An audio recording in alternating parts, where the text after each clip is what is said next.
Hey everybody, my name is Ivica. Thank you so much for joining me on my latest Fortnite Creative beginner tutorial video that will show you how you can make a custom NPC for your game. Now I already made a video that basically explains how you add NPCs to your game, but in this case I'm going to use the environment and try to figure out a way how you can add, or how I can add, an NPC that kind of blends into this particular setup.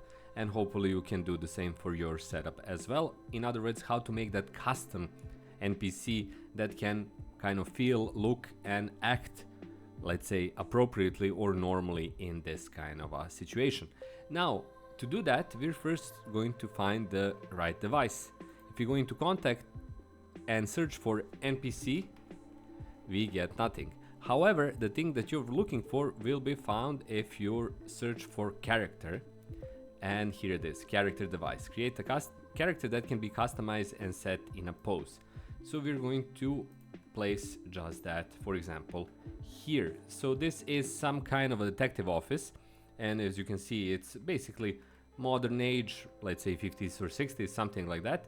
So let's try to find out if we can find a NPC, create a custom NPC that will feel, look, appear normally in this kind of setup.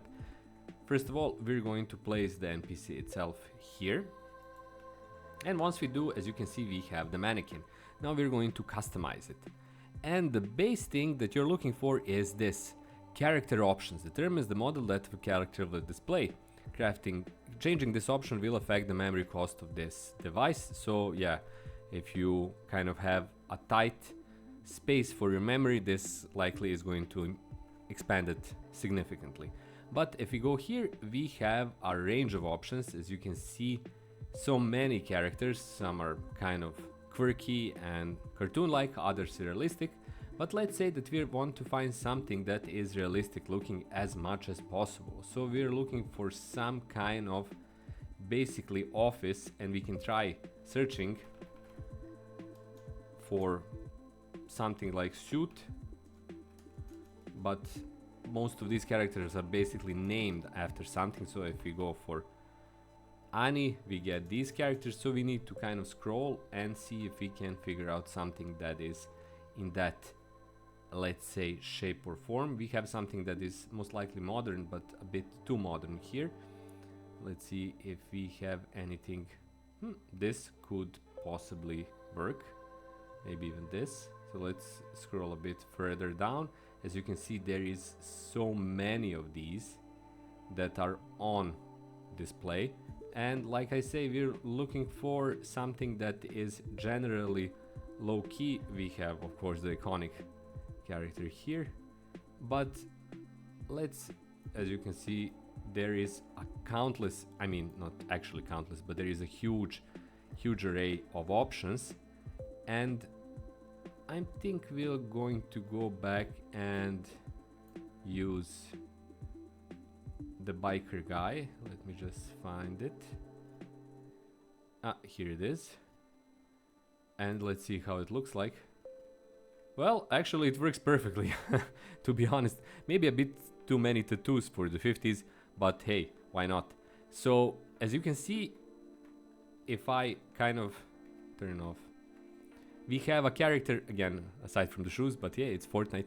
We have a character that pretty much blends into this scene normally. Of course, you could also seek further. And now we're going to change something. We can use the idle animation and we can change the pose. So we can see hailing, clapping, cheering, crying, and we can kind of get to waiting and emote. We have different kind of emotes that we can also use. But now our character will have its basic idle animation, just standing there and waiting. And we can also delete this chair and move our character towards, let's go for a push. So we place them behind the desk. And now we have basically a scene. There is our character, there is the desk, we have the office. It's all fitting pretty well, and the idle animation is there as well. Of course, you can customize your characters further, but options are pretty expensive, being that there are so many models that you can employ and use in your game. So there you have it. That's how you use the custom character or customized character device and add or make custom NPCs for your game. That's all for this tutorial. Hopefully you found it useful, hopefully you found it interesting. If you did, please consider supporting me. There is a range of ways how you can do that. You can become my Patreon supporter, you can check out my channel memberships, you can check out my books on Amazon.